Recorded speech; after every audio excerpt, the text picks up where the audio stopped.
This week, I'm going to be, of course, working on trying to wrap up, of course, the Rise of the British Empire Part 2 lecture. Today, I'll kind of concentrate more on the Stuart Dynasty. I'll kind of talk about that particular dynasty, which, kind of goes through that period of you still got, the English Civil War. I'll talk about the Glorious Revolution that also occurs as well. I'll get into that later. Then I'll talk about also some of the other dynasties. I'll get into the Hanover Dynasty as well, House of Hanover, and also the one we know now, which is the House of Windsor as well. So I'll talk about that today pretty much. If you want to join me at StreamYard.com, there is, of course, the link right there. Hopefully the stream's working right now. Should be, because it's on my end. I know it's working right now. So anyway, from the last class, I was talking about, I think we were talking about the English Civil War, but kind of gone into how after King James came in, he had, Charles I, who was the monarch. And of course, we had the English Civil War that broke out in the 1640s. So I'll kind of get into that today. And you saw that little short video. That was really about the Battle of Naseby, how the different kinds of weaponry that were starting to be used. And I think I talked about how on the parliamentarian side, the Long Parliament had developed their own armies, which were called the New Model Army. And of course, this army would eventually overcome the other armies that were on the royalist side that they had. And anyway, I'm going to talk about Charles I and how his armies eventually, of course, lose against the parliamentarian side, of course, in the war. Here's kind of an image showing the battle site, the Battle of Naseby. There were actually several battles that were kind of important, that were, big in the English Civil War.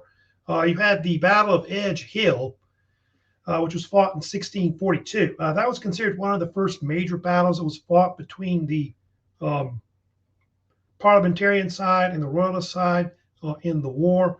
It was kind of an indecisive battle that was fought more into the northern part, like in the Midlands of England. The Marston Moor battle you see there, July of 1644, that was considered one of the first major battles of the war that was kind of important for the parliamentarian side. And that battle, that was considered one of the largest battles that was fought in the war. Close to maybe 45,000 troops fought combined in that battle. It was fought in the northern part of England, around what is Yorkshire or York County, and it was considered one of the first decisive battles of the war because the royalist side after that lost a lot of significant power in northern England. So after that, it was kind of considered a blow. And then, of course, the Battle of Naseby, what we're talking about today, of course, that was considered the most important one. That one was fought in Northamptonshire, which used to be called County, I think, up in northern. It's kind of like north of London is where it's located.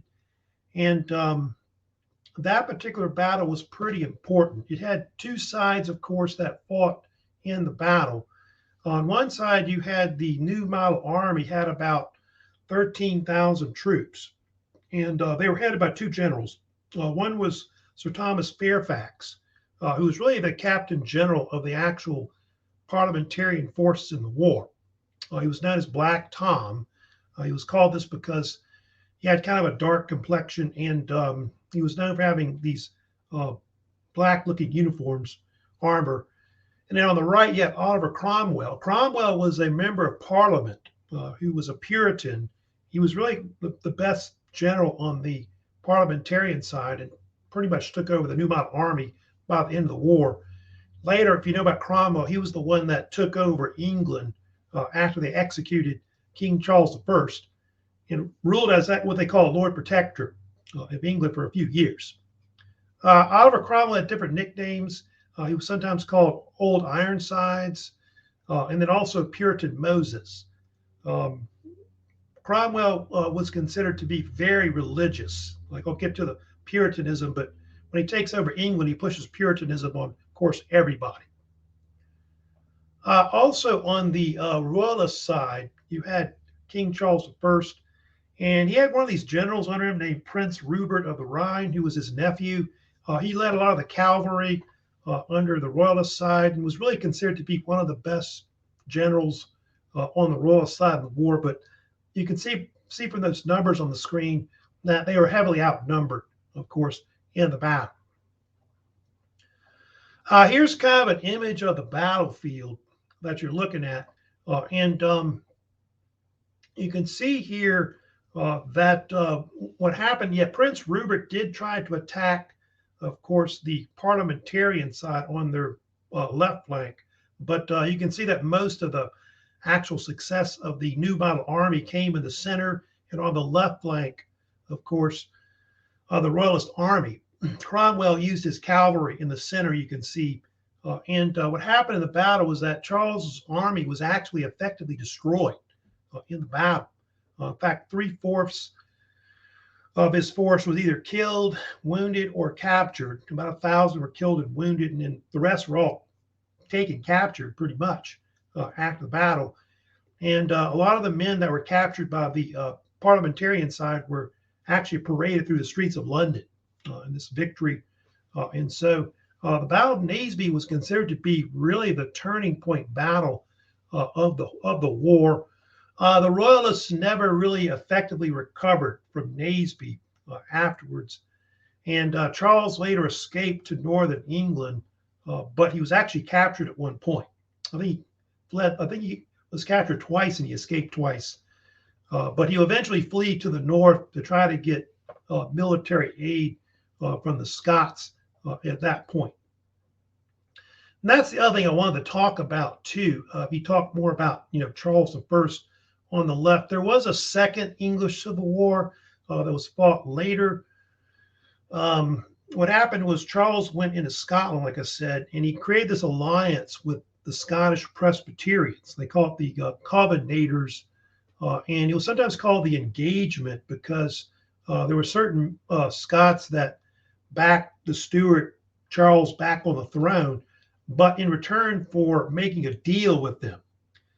And the deal was that they would allow Scotland to retain its church, the Church of Scotland, or the Kirk, which, was run by presbyters, not clergy like bishops or priests. And that had been one of the big conflicts going back to the so-called Bishops' Wars that had broken out between England and Scotland.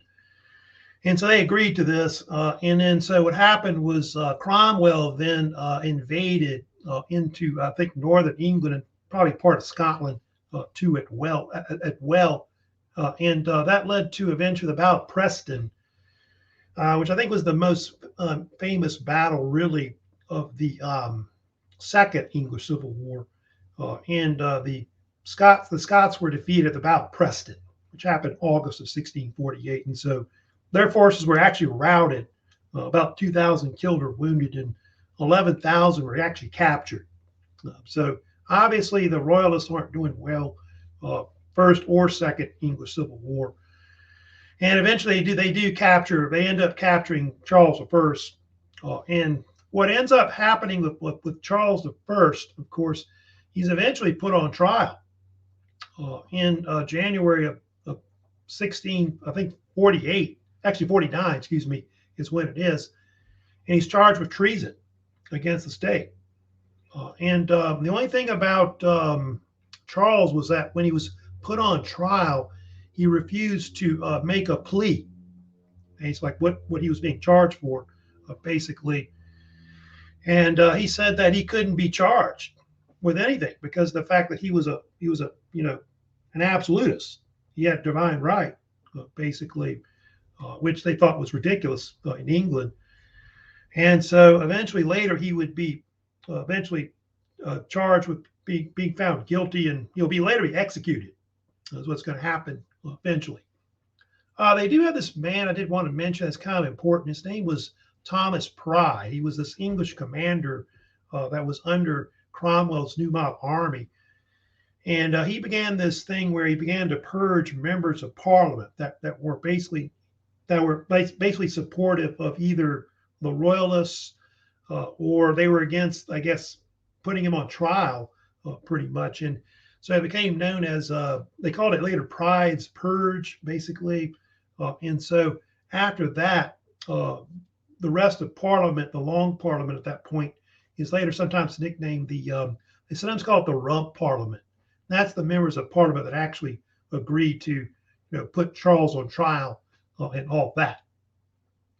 The sad thing about it was Sir Thomas Fairfax, who I mentioned earlier, he refused to go along with it, with the trial of Charles, and he kind of quit at that point as being part of the New Model Army. But they found him guilty, King Charles, on January 27, 1649, and he was executed 3 days later, which really is considered to be quite a,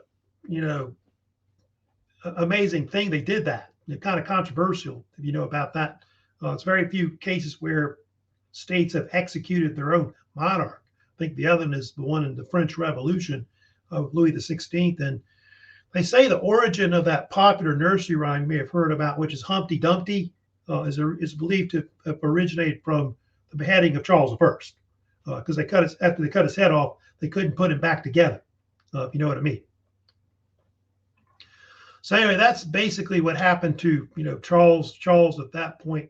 And one of the things that happens next, of course, after that, there's also another civil war that'll also, break out. And so there's going to be a third one. There's a third English Civil War that actually follows from 1649 to 1651. We'll get to Prince Charles, who's later Charles II, who rules Britain later. He would actually, the son of Charles I, he would declare himself the King of Scotland. So he would come to Scotland and try to take power at that point. But his Scottish forces eventually, he gets defeated.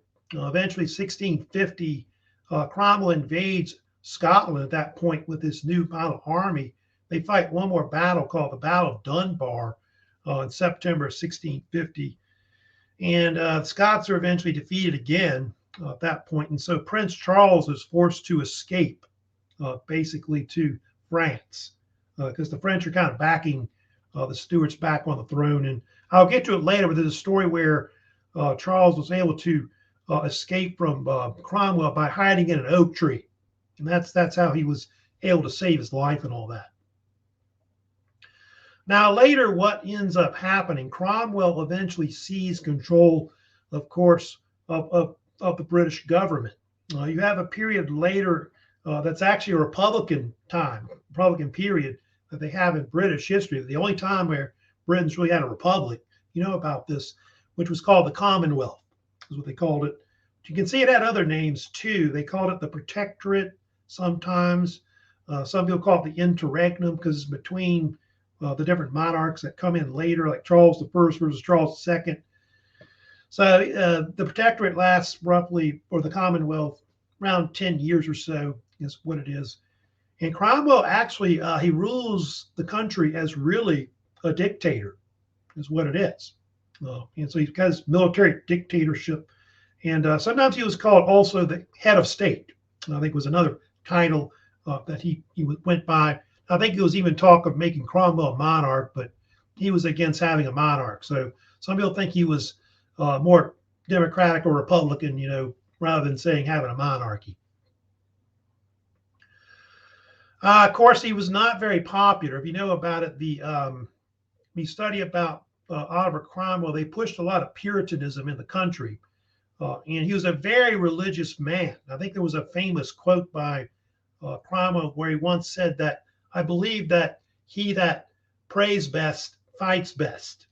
So with Puritanism, they began to push religion throughout the country. If you don't go to church, they would fine you or imprison you. But also not just that, they closed down inns, they closed down theaters, they closed down pubs. They got rid of Christmas. You can't celebrate Christmas. Sports were mostly banned. You couldn't run or do things on Sunday. They even forced women to dress a certain way. And so I think later they call these blue laws that were kind of created by the Puritans. And this happened not just in England, but it happened in New England too, like in early colonialism in America as well. And so Cromwells were really unpopular, of course, because of that, because of the push for Puritanism throughout the country. Cromwell's also known for going over to Ireland. You know about this. And he sacked a lot of their cities because the Irish at one point, I think, rebelled against his government. And so from 1649 to 52, he forced them to submit to Commonwealth rule. And it resulted in thousands of Irish people being killed. I know that Drogheda was one of the most famous that they sacked, where they killed like a few thousand people there. I think I've heard that some instances that it may have led to a six-figure amount of people dying in Ireland because of Cromwell. And Cromwell, by the way, he hated the Catholics. He couldn't stand the Catholic religion, and even tried to take their land from them, and even pushed like various laws against, like penal laws against them that were really harsh and all that. And so, yeah, that was the story of Cromwell. And I think today in Ireland today, Cromwell is still a hated man. People still don't like Cromwell today. Now, Cromwell eventually died of natural causes, and eventually, what happened? His son came in 1658, whose name is Richard Cromwell. That you have. Richard Cromwell actually ruled as Lord Protector, which I think was only for about 9 months between 1658 to 1659. His son was not as powerful as his father, and he wasn't really a military man like Oliver Cromwell was. And so within a few months after he came in, the military overthrew it in what is, I guess, a coup, and he was eventually forced to go into exile after that, which I think Richard Cromwell wouldn't return to England until 1680, and the royalists later made fun of him and gave him nicknames like Tumble Down Dick or Queen Dick, because he was seen as being weak and ruling more like a maybe a female or a queen, I guess is what it is. So hence the name.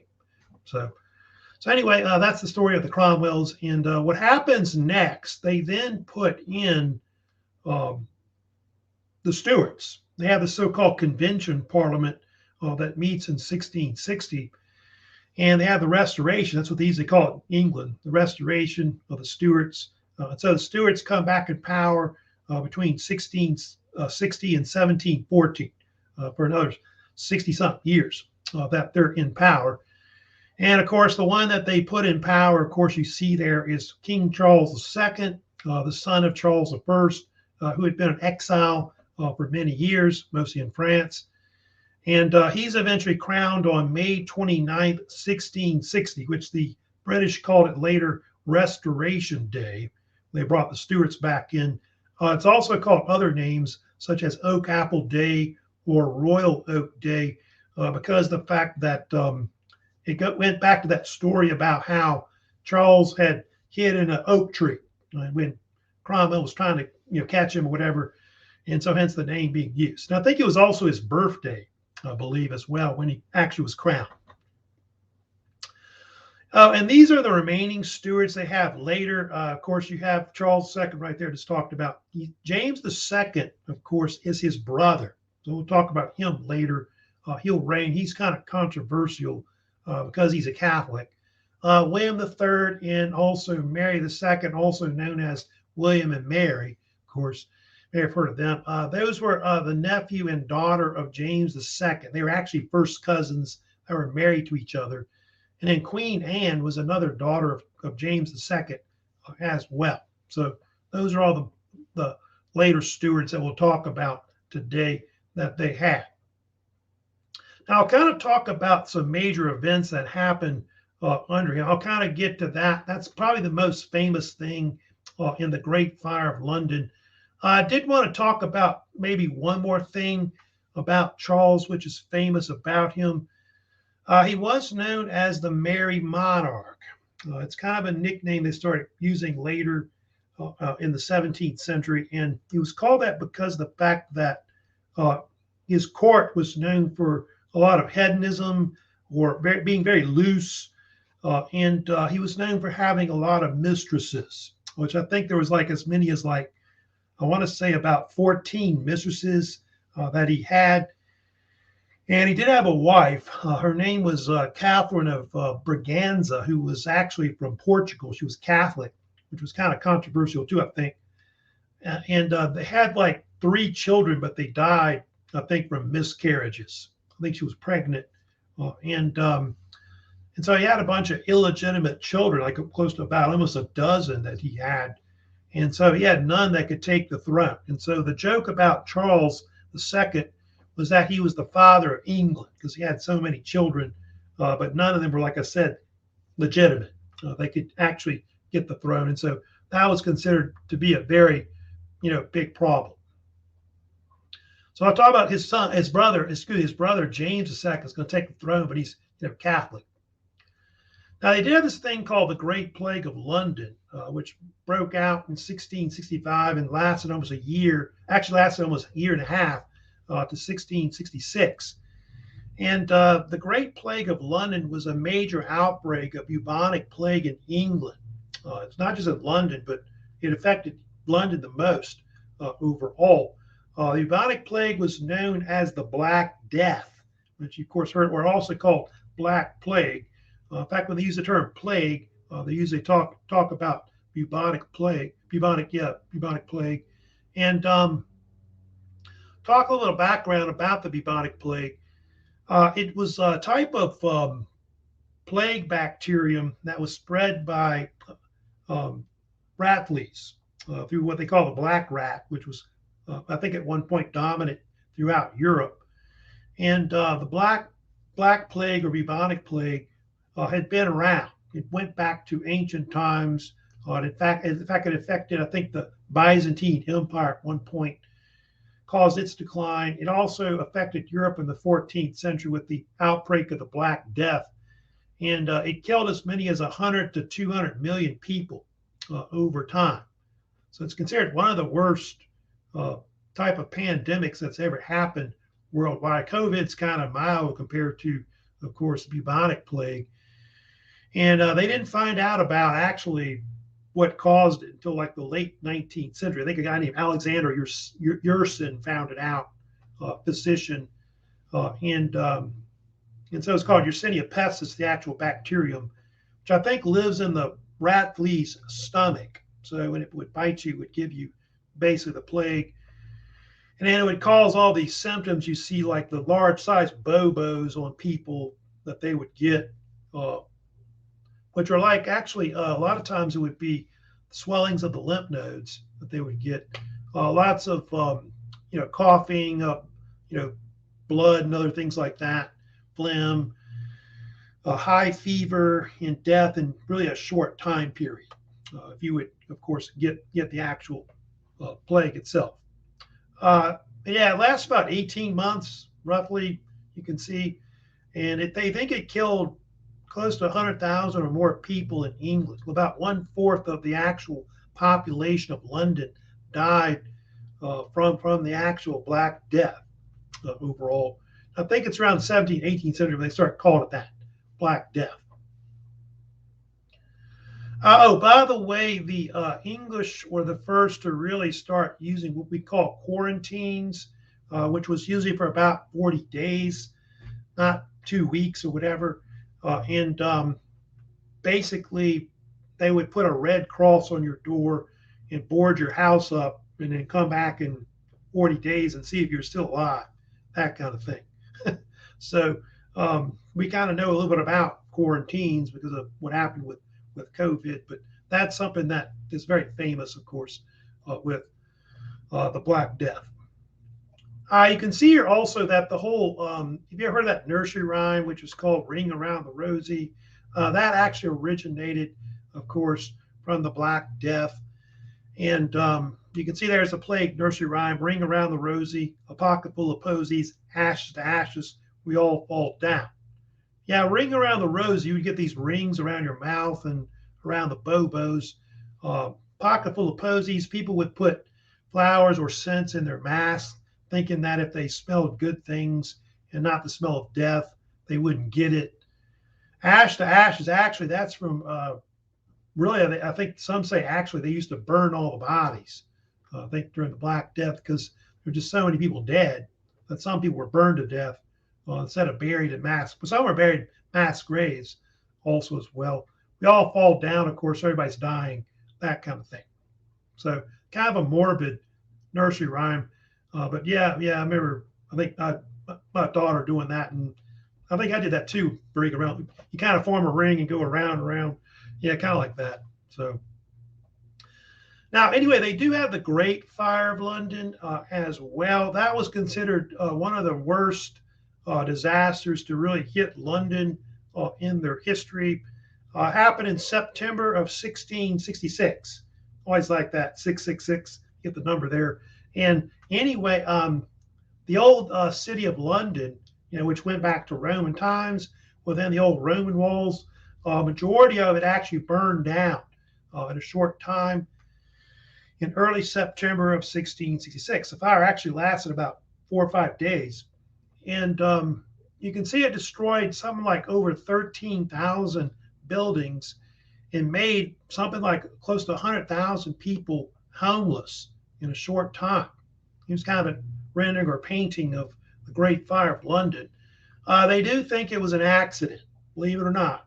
There was an actual baker named Thomas Fariner who had a bakery on Pudding Lane, which is not that far from the London Bridge.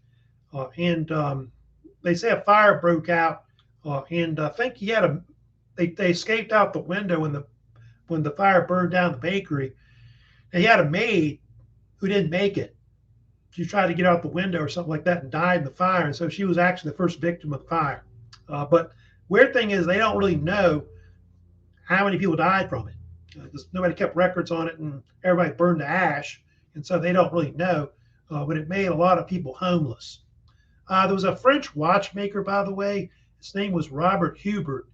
He actually did a false confession and claimed that he started the fire in Westminster, in part of London.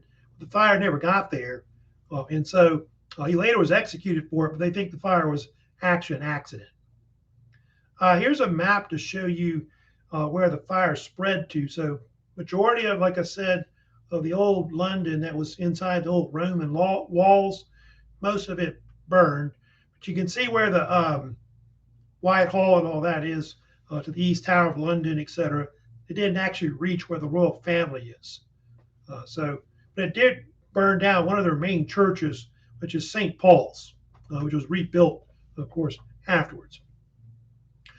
Oh, by the way, it is one of the 2 worst disasters in the history of London. The other one is the Blitz. You know about that during World War II, where Nazi Germany bombed London. And I think of that. That was like 1940, 41 at the worst. Somewhere between 40, 50,000 people were killed when the Germans bombed London and other cities with the Luftwaffe and all that. So those are considered very famous events that happened under him. Now I'll get to James in a second, a little about him. I'll talk about him because he's going to come in next and take over. But I did want to talk about the fact that Charles and his brother James were very unpopular rulers. Actually, Charles was pretty popular, but a lot of people didn't trust them because they thought they were either pro-Catholic, or I think there was even some rumor that Charles II had converted to Catholicism on the throne. And there were actually these 2 plots. They had one called the Popish plot that happened where this English priest named Titus Oates hatched this plot to maybe assassinate Charles II, kill him, and maybe his brother also as well, because he was Catholic.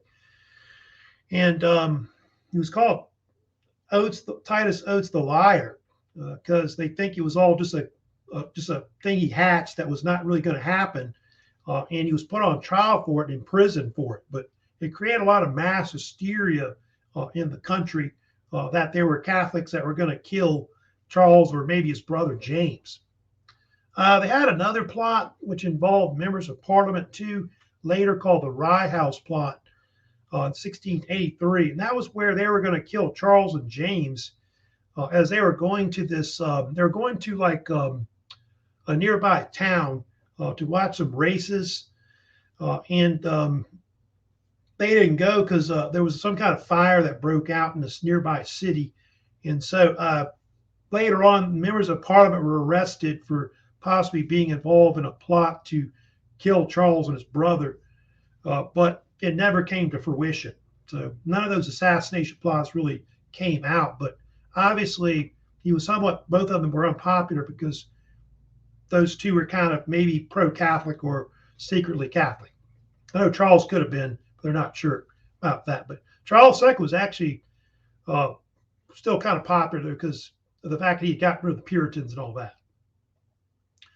Now, I am going to talk about what happens also under, there's some other stuff that came in before James II came in that's kind of important as well. There was fear that James was going to get the throne because he's Catholic and all that. And so Parliament passed these acts through Parliament that were called the Test Acts, 1673, and they had one in 1678. And what it did was it prevented Catholics from serving in the military, like as officers or whatever, and then also in the government. There was all this anti-Catholic sentiment in the country that was circulating overall. But it didn't really include the monarchy, because they're not really in the government, they're just heads of state. And so Parliament tried to pass also this thing called the Exclusion Bill, 1679, which would prevent James, the Duke of York, James II, from getting the throne, Charles' brother. But they wouldn't pass it, and so when James II came into the throne, 1685, they realized that might be a conflict later. So that's one of the things that happens next, which is very famous, is James II comes to the throne. So Charles II, like I said, died without any heirs. He had all these illegitimate children that he had.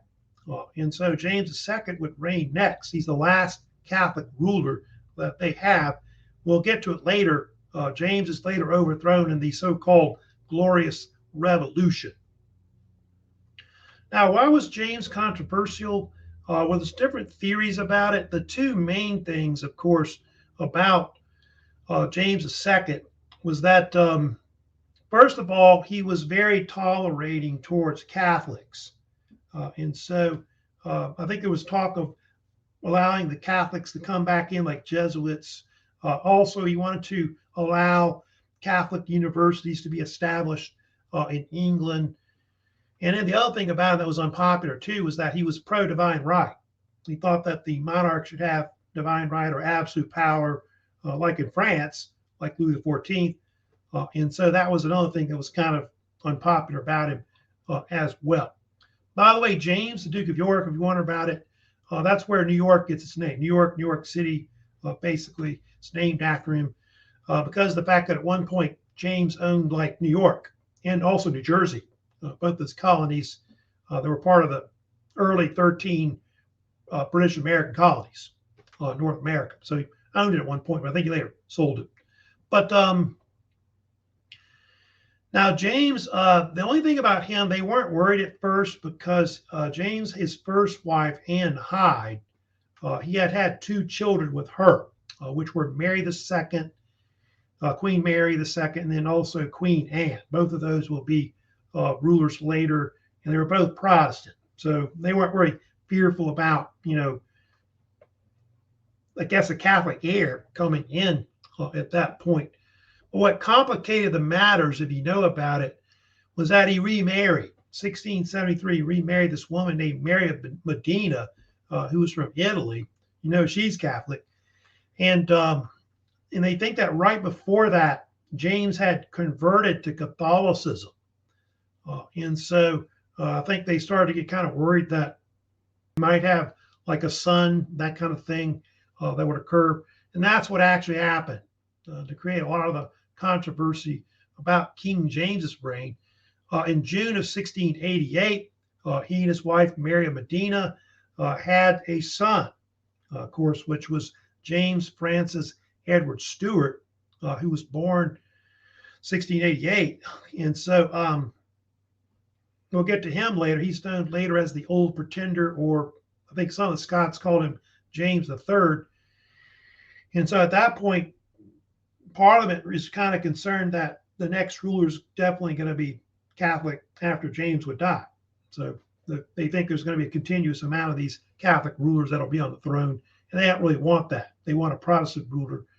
And so what happened was Parliament decided in 1688 that they would invite William of Orange to come over and his wife, Mary. Both those were relatives of James II. William of Orange was the ruler of Orange, which they call it the Netherlands at the time, of course, which would be the Republic. I guess we call the Dutch Republic, of course, as well. He's James II, of course, his nephew. And then Mary, later called Mary II, of course, was the daughter of James II. And both those were first cousins that were, of course, married to each other. What happened was several of the members of Parliament wrote a letter to William in the Netherlands. It was called different names. It was called the Immortal Seven letter, or some people call it the Invitation to William letter, inviting him to come over. And what they said was that they would allow William and Mary to co-rule together, side by side, if they came over. And so what happened was 1688, they had the so-called Glorious Revolution that occurred, and William crossed over from the English Channel and went into England. And at that point, what happened is it led to basically a bloodless coup, where James II, realizing he's not going to get any military support from the Royal Army in England, the Parliament, and so he fled the country. He fled to actually France, Louis XIV and all that. And so the English later call this coup, when William comes in, as the so-called Glorious Revolution overall. So it was pretty much a bloodless coup at that point.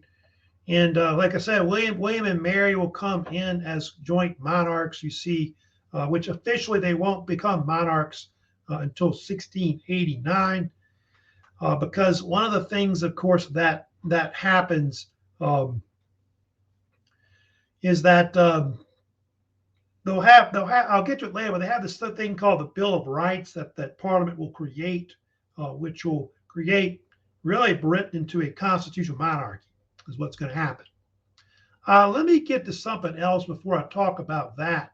I did want to talk about one thing that did happen that's famous with, of course, with James being kicked off the throne. It did cause this thing called the Jacobite Movement that occurred in the country and also in Scotland and also in Ireland. And there was this movement to put the senior Stuarts back on the throne, which would be like James II and his family, which were basically the Catholic Stuarts that we're talking about. And it was called Jacobite or Jacobitism because the fact that the name of James, if you look at the Latin name, which is Jacob or Jacobus, that's where they get the term Jacobite from. So basically, the Hebrew name of Jacob is basically Latin James. So hence the name, of course, being used. It's called different names of some of these different rebellions. They're either called Jacobite rebellions or they're also called rising, which is the common name that they use for it in Scotland. There's a bunch of them they had. They had the Williamite War, 1689 to 1691. They also had the Jacobite rebellions in 1715, 1719, and 1745. I think they say the last one, 1745, or the Rising of 15, was probably one of the ones that was considered one of the most famous that they had. They did have a deal where James II tried to invade Ireland in 1690. And he tried to take the throne back from William III. He was hoping to start in Ireland because the Irish, were Scottish, and that Scottish, they're pro-Catholic, and so he was hoping to start there, take back Scotland, then take back England. However, the British forces under William III would defeat basically James's forces at the Battle of the Boyne, River Boyne, in July 1st of 1690. And the Irish called it the War of the Two Kings because you had these two different monarchs that were fighting for control of Britain at that point. And the Irish later called him James the Shite, which is like James the Shit, basically because they thought he was a terrible ruler and, I guess, commander of forces. And that's him on the right getting in a boat to basically flee the country, Ireland anyway, at that time. Also, he had like these two others, which were son and grandsons. James III, the Old Pretender, which his full name was actually James Francis Edward Stuart. It's kind of a mouthful. I think they just call him James Francis Stuart.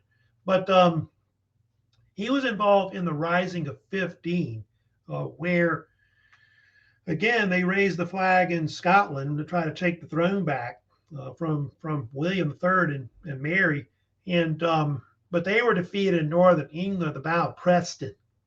So that was in, I think, 1716, and so that didn't go well either. And but that was a little later when that happened. Actually, it's like George I is right, which is true about that. That's under Hanover Dynasty, because after the I think that was when Queen Anne died, and George I came in. That's correct about that one. But the one on the right is more famous, which is Charles Edward Stuart, Bonnie Prince Charlie, as they called him later. His was the most famous one, really, because I think that was the most successful because they were able to conquer some territory in Scotland and then into, like, I think part of England as well. But that ended with the Battle of Culloden in April of 1746, which was considered one of the last major battles ever fought on British soil at that point. And you know about the Scots, like their clan system was all broken up after that. Like the British came back and they destroyed all their castles. And so Scotland became pretty much more dependent on England after that. And so that really ended the whole Jacobite rebellions, and they really never really had any chance of putting the Catholic Stuarts back on the throne pretty much after that. So anyway, that's kind of talking about that, what happened with that. Now I'll come back to Queen Anne a little later. I'll talk about her. She'll come in later after William and Mary, of course, die. But let me talk about William and Mary a little bit about them. They would reign, like I said, as joint monarchs, starting in 1689. But Britain, after that period, would become a constitutional monarchy, where basically the monarch became the head of state, and then Parliament pretty much controlled the government. So Britain became more like a parliamentary constitutional monarchy, was officially, I guess, what they call it actually today. And a lot of the power of the monarch was limited by the English Bill of Rights, which came out in 1689, which was, by the way, heavily influenced by John Locke, which we talked about before. Locke, of course, who wrote several essays that influenced the Bill of Rights. And under the Bill of Rights, basically what it did was they adopted various rights, or basic rights, that were given to all Englishmen that they would get.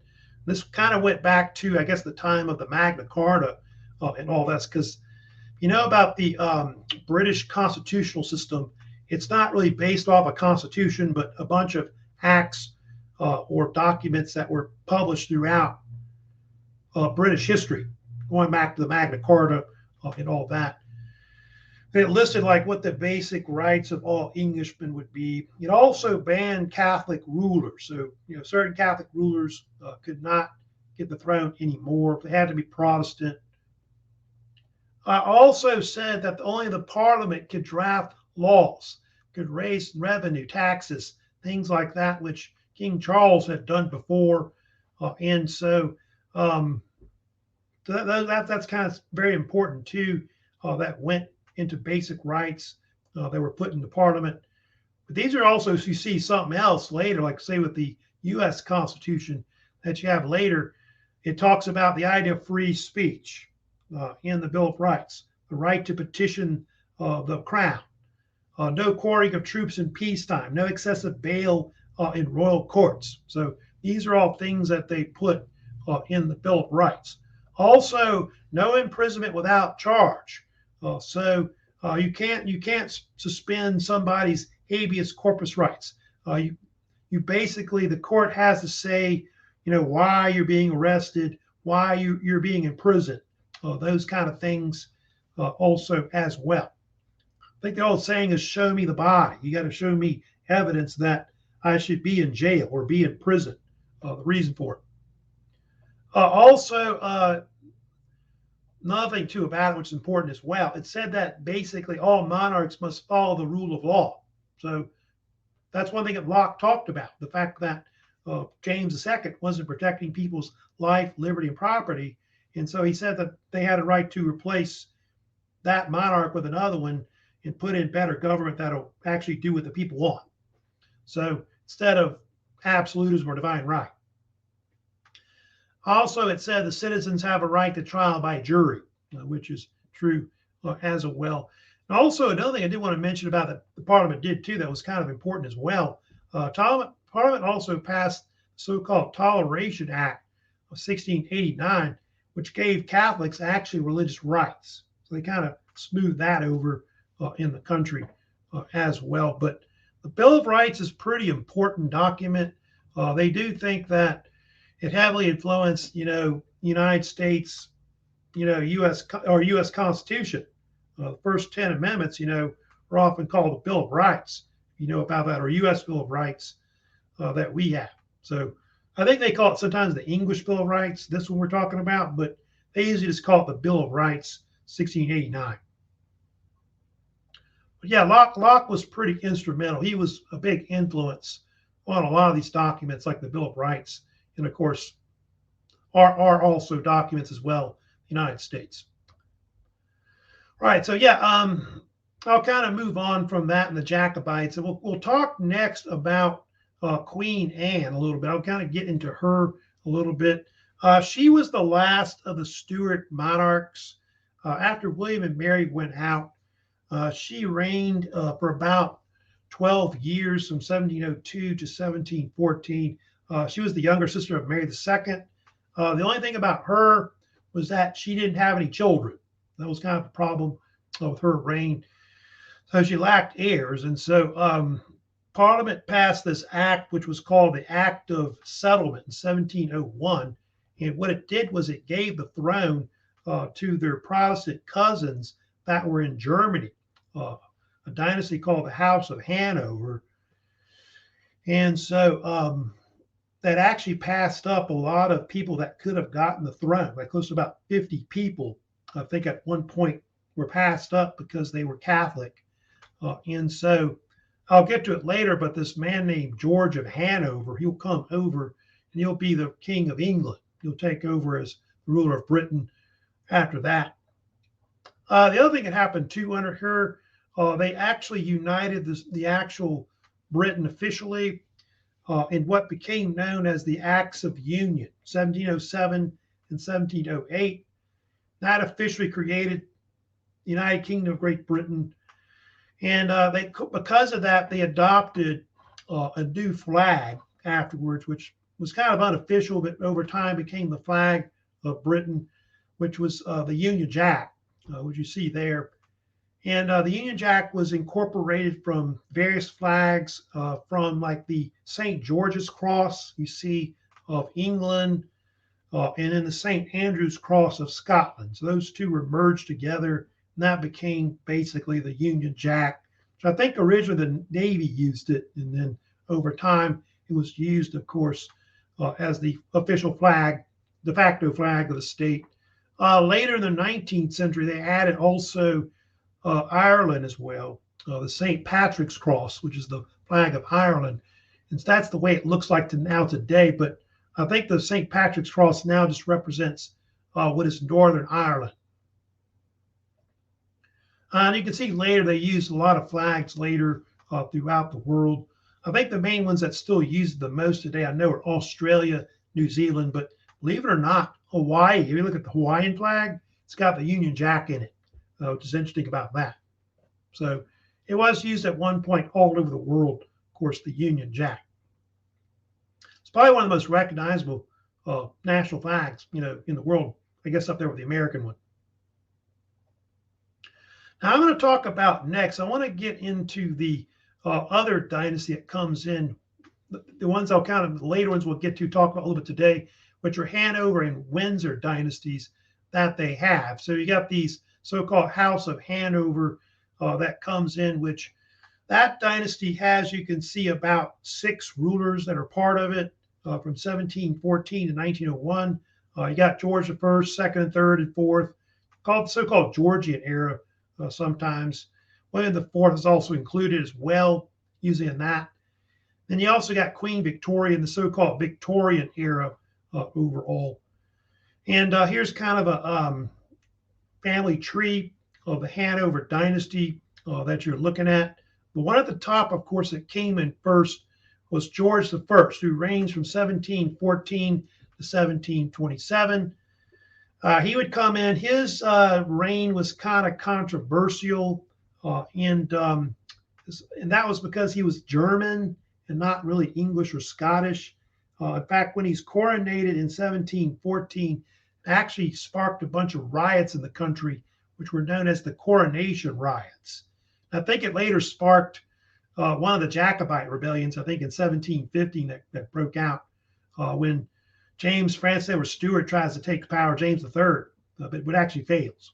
So anyway, that's kind of what that was about with that. But yeah, they do call it the Georgian era. So George I, second, third, fourth, all reigned. They got 4 Georges in a row.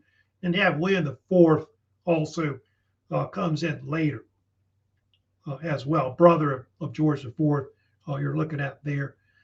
They do have a lot of things that happened during this time that's kind of well known. One thing that happens that's very, very famous, they do have the rise of the Whig and Tory parties. These were political parties in Britain that kind of emerged, which are famous. The Whig party was more liberal, and then the Tory party was more conservative that you had. And George I, who was more liberal, supported the Whig party. So they're the ones that kind of retain power early on when they come in. And that's where you get a lot of your political parties in Britain later. The Tory party is more like what we call the Conservative Party. And of course, the Whig party is more like what we call the Liberal Party that they have. Well, they're kind of liberal, really, but I think they say that the Conservatives are left of center, and then the Liberal Party is more to the left. So to kind of give you an idea about that. Under this period, we'll get, of course, the George I with the Georgian era. The Georgian era, you do see a lot of the rise of the British Empire that really happens, especially in the 18th century. And Britain becomes an industrial power. That's something you start seeing later. They have that British agricultural revolution that they think sparks the Industrial Revolution in England and Scotland afterwards. You do have the French and the American revolutions that happened during that time too, when the Hanover dynasties in power. They do fight off Napoleon because that's important, because when they defeat Napoleon, that's when the British Empire really just expands even more after that. Then you did see the Age of Enlightenment, the Romantic movements occur in the 18th, 19th centuries as well. Now, with that picture of George I you're looking at, the first Hanover ruler, he's kind of important. He's very important because of the fact that George is the one that founds the so-called British cabinet system. They start kind of forming a cabinet government with ministers in it. And George is the one that appoints the first British prime minister, which was done in 1721 which is Sir Robert Walpole, who you see right here. He would come in and he would control the government for about around 21 years. He's in power. I think he's considered one of the longest reigning prime ministers in their history today. And so after that, the prime minister over time starts to be the de facto ruler that really runs the government, and the monarch's kind of like the head of state, is what it is. So yeah, we have that going on with that. Later kings, I'll kind of skip over George II. George II was the son of George I. You had also George III, who was the grandson of George II, and he's considered really the longest reigning male in British history. He reigned like close to about 60 years that he's in power. It's really under him that the British Empire starts to really expand, because he was in power for so darn long. And so, like at the time when he came into power, I think the British were fighting the French in the 7 Years' War. He was the famous king, as you know, when they had the American Revolution, because if you read the Declaration of Independence, that's who they're talking about. They're talking about, I think the thing just says the king. They're talking about King George III. He didn't really cause the revolution, but it was more like what Parliament was doing at the time. But he's around up to the time of Napoleon. So up to his reign, they defeat Napoleon's forces in Europe as well. Under him, they also merged Ireland with England and Scotland. And so that's why they changed the Union Jack flag to include the St. Patrick's cross that's in it. But under him, they begin to expand all over the world. They take over Canada pretty much. India, they take over India. They take over Australia, New Zealand, and begin to colonize other parts of the world. He was sometimes called Mad King George. You may have heard about this before. And he did suffer from this mental illness, which they think may have been bipolar, although it's been speculated that he may have also suffered from dementia, where he didn't really know who he was by the time of his reign, end of his reign. He did have this blood illness that was called porphyria, I think it's called, which may have caused him to go mad. And later they made movies about him. Like I think the most famous was The Madness of King George, which I think won some Academy Awards in 1994. And so he has been depicted in a lot of different movies, George III. Now they later have Queen Victoria. Victoria, of course, is also very famous as well. She's really the last major ruler that you have of the Hanover Dynasty. She's also the peak ruler, they think, of the British Empire. She's in power for almost 64 years, from 1837 to 1901. She was the niece of William IV, who didn't have any children, so the throne went to her instead. And her reign is pretty important because the fact that Britain begins to expand all over the world. They're not just in North America and Europe, but they're in like South America. They're in the Caribbean. They take over parts of Africa. They control parts of Asia. They're in the Pacific. And so the 19th century is often referred to as the imperial century. The fact that the British are becoming this imperial power that's all over the world. And it's at that time where they start talking about how Britain is where the sun never sets on the British Empire, because so vast and large. And reign is often called the Victorian era or Victorian age, and they sometimes dub it the so-called Pax Britannica because they think that the British Empire, its power, its economic power, and its naval power was able to promote world peace throughout the world. And this happens until World War I, which I'll get to later. The rise of Germany, they think, will help to eventually break world peace. But for a long time, they were able to basically retain peace throughout the world. But obviously with, their smug imperialism and all that. There's Victoria on the bottom right there.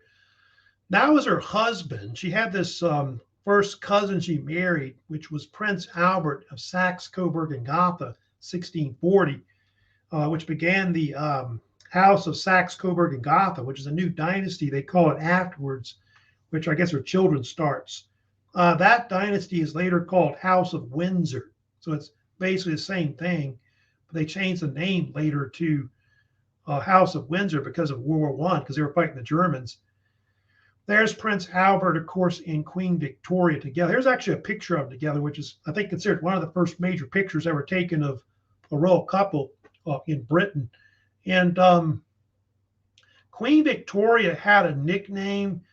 She was later called the Grandmother of Europe because the fact that a lot of her children, her grandchildren, ended up marrying into a lot of different royal dynasties throughout Europe. And I think the two most famous that she had later that were related to her was Emperor or Tsar Nicholas II of Russia. And then you also had Kaiser Wilhelm II of Germany. So all these were kind of related to each other. And so when World War I broke out, all these different cousins were fighting each other, which is kind of weird about it. There, of course, is the House of Windsor, which, of course, like I said, they later changed the name and all that because of World War I in 1917.